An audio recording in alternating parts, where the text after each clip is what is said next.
How does a movie lose more money than most people will see in 10 lifetimes, and still get called a strategic release?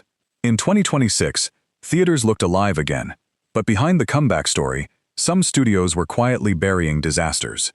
Giant budgets, famous faces, political controversy, and franchise dreams all crashed into empty seats. And the worst flop on this list did not just fail, it became almost historic. 10. Good Luck, Have Fun, Don't Die, 2026. The comeback movie arrived like a warning from the future, then disappeared like nobody had heard the alarm. Gore Verbinski, the filmmaker behind massive mainstream hits and strange cult favorites, returned with Good Luck, Have Fun, Don't Die, a sci-fi comedy thriller built around artificial intelligence, time travel, paranoia, and the kind of weird premise that should have attracted curious moviegoers. On paper, it had timing on its side. AI anxiety was everywhere. Audiences were arguing about technology, identity, and whether the future was already out of control. But instead of becoming a sharp little conversation piece, the film landed with a shrug. Against a reported $20 million budget, it earned only around $9 million worldwide, leaving it stranded in that uncomfortable zone, where the idea sounds louder than the actual turnout. The embarrassing part is not just the money, it is the silence. This was not a tiny forgotten experiment from unknown names. It had a recognizable director, a timely hook, and enough strange energy to become a sleeper hit. Instead, it became the first warning shot in this countdown for Hollywood, and a costly one too. 9. Mercy, 2026. A movie about artificial intelligence judging human life somehow failed to convince actual humans to buy tickets. Mercy had the ingredients studios usually trust: Chris Pratt, Rebecca Ferguson, a sleek near-future Los Angeles setting, and a ticking clock premise where one man must prove his innocence before an emotionless AI system decides his fate. That sounds like a thriller designed for trailers, debates, and late-night arguments about where technology is taking us. But the box office told a colder story. With a reported budget near $60 million, the film made roughly $54 to $55 million worldwide, which may sound respectable until marketing costs enter the room. For a star-led studio sci-fi release, barely matching the production spend is not victory. It is a quiet financial bruise. The real problem was identity. Was it a courtroom thriller? An action movie? A warning about AI? Or just another glossy streaming-style project pushed into theaters? Audiences seemed unsure, and uncertainty is deadly at the box office. Mercy did not collapse spectacularly, but it underperformed loudly enough to earn its place here. 8. Crime 101, 2026. A cast this expensive should not feel like a secret. Crime 101 arrived with the kind of names that usually make a studio breathe easier. Chris Hemsworth, Halle Berry, Mark Ruffalo, and Barry Keoghan, all packed into a slick crime thriller with prestige energy and commercial ambition. On paper, it sounded like the kind of adult thriller Hollywood keeps claiming audiences want back in theaters. A stylish heist world, dangerous loyalties, movie star tension, and enough recognizable faces to make the poster look like a major event. But then the numbers came in, and the mystery was no longer inside the plot. It was outside the theater. Where did the audience go? Against a reported budget around $90 million, the film's worldwide box office landed far below what a production of that size needed to feel safe. The failure was not a total humiliation, but it was deeply awkward because the movie had every advantage studios usually ask for: star power, genre appeal, crime intrigue, and a release window that should have helped it breathe. Instead, it became proof that big names alone no longer guarantee big turnout. For Hollywood, that is the scarier story hiding behind the receipts. 7. Greenland 2, Migration, 2026. The end of the world returned, but the audience did not. Greenland 2, Migration had one thing many disaster sequels dream about: a first film that quietly built a loyal following after release.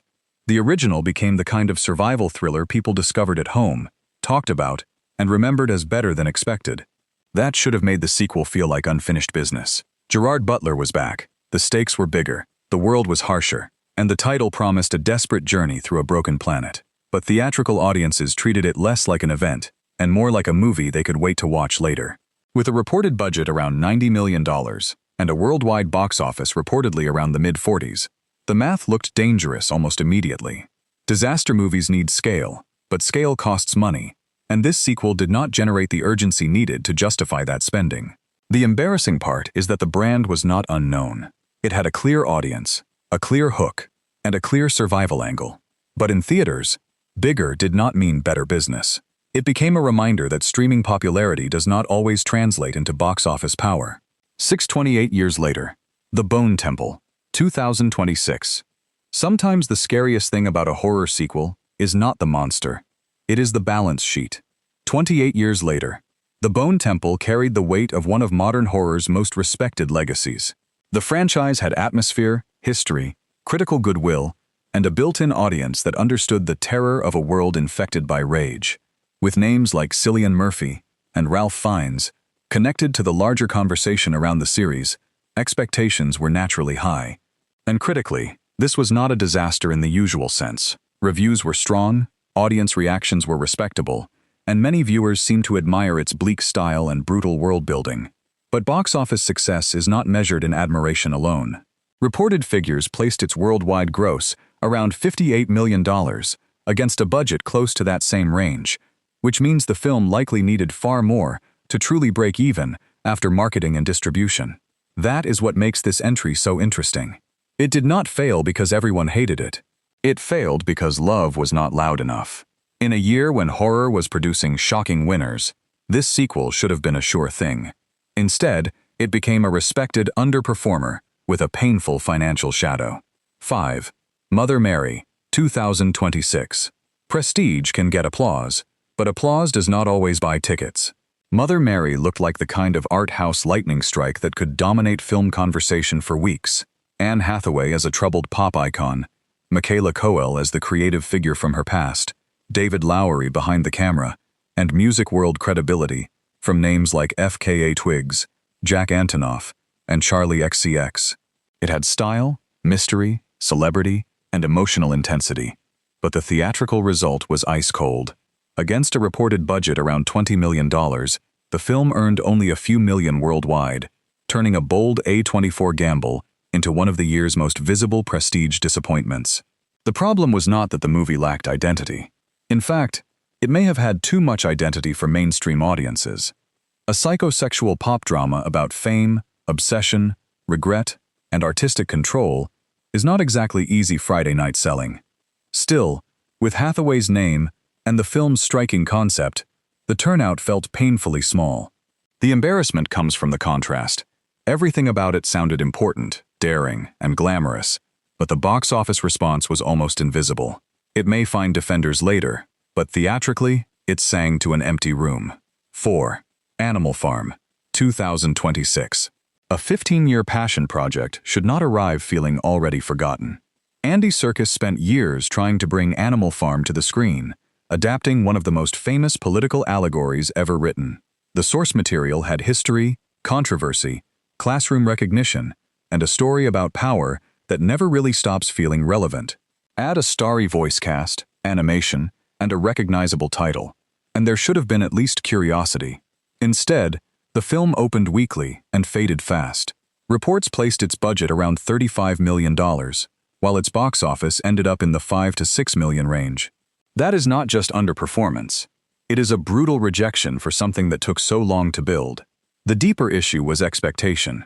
Audiences who knew George Orwell's novel may have wanted sharper political bite, while families may have found the property too strange or heavy for casual animation viewing. That left the movie trapped between audiences, too soft for some and too serious for others. The result was a film that seemed difficult to sell before anyone even judged it. After more than a decade of development, Animal Farm did not storm the box office. It quietly wandered in, then disappeared. 3. Melania, 2026. Documentaries almost never become box office bomb legends, which is exactly why this one did. Melania was never just a documentary. It was a political object, a media event, a reputation project, and a lightning rod before most people had even seen a frame. Amazon reportedly paid heavily for the film, with figures around $40 million discussed publicly, and that alone made the release feel unusual. Documentaries do not normally carry that kind of financial pressure. They survive on niche interest, awards buzz, controversy, or cultural urgency. This one had controversy in abundance, but controversy did not turn into enough ticket sales. With a worldwide gross around $16 to $17 million, the gap between attention and actual audience turnout became impossible to ignore.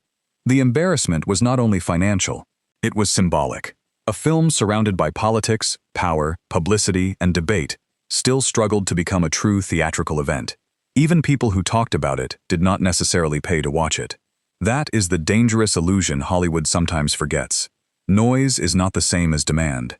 Melania became one of the rare documentaries discussed less for what it revealed and more for how much money it may have failed to recover. 2. The Bride, 2026. The monster was revived, but the box office stayed dead. The Bride sounded like a fascinating risk. Maggie Gyllenhaal following her acclaimed directorial debut with a punk, surreal, feminist reinvention of Frankenstein mythology. Jessie Buckley, Christian Bale, bold production design, gothic romance, monster movie legacy, and Warner Brothers money all pointed towards something strange but potentially unforgettable. The problem was that unforgettable does not always mean accessible. With a reported budget somewhere around $80 to $90 million, the film needed more than curiosity. It needed a real audience wave. Instead, it earned around $24 million worldwide, turning one of the year's most ambitious studio swings into a painful commercial miss. The marketing challenge was obvious. Was this horror, romance, satire, musical chaos, feminist fantasy, or prestige monster cinema? For some viewers, that confusion made it exciting. For many others, it made the film easy to skip. And that is where the embarrassment grows. This was not a lazy sequel or a cheap cash grab. It was a bold artistic gamble with real talent behind it. But the price tag made failure louder. The Bride may become a cult favorite someday, but in theaters, it became a beautiful, expensive warning. 1. Desert Warrior, 2026. This was not a flop. This was a box office disappearance. Desert Warrior arrived with the kind of scale that should have demanded attention. A reported budget around $150 million. A historical Arabian adventure setting, sweeping desert landscapes, and a cast featuring Anthony Mackie, Charlton Copley, and Ben Kingsley. It was also described as the most expensive film ever produced in Saudi Arabia, which gave it an extra layer of industry significance. But by the time it finally reached theaters after years of delay, the excitement had evaporated. The marketing barely broke through. Awareness was low. Reviews were weak, and audiences responded with almost complete silence. Reports placed its worldwide gross at under $1 million, with some figures landing around the 700,000 range. For a film of that size, that number is almost surreal. Most bombs at least leave a crater people can see. This one seemed to vanish before the explosion was even heard. The embarrassment comes from the scale of the mismatch. Giant budget, recognizable actors, historic ambition, and a theatrical return so tiny it barely looked real. Every year has failures, but Desert Warrior belongs in a harsher category, the kind of collapse people study later and ask how it was allowed to happen. So the next time Hollywood calls a movie too big to fail, remember these disasters. Stars faded, franchises cracked, prestige vanished, and one desert epic practically disappeared in public. The real question is not why these movies failed. It is how many studios saw the warning signs, ignored them, and still wrote the check anyway, then paid the price hard.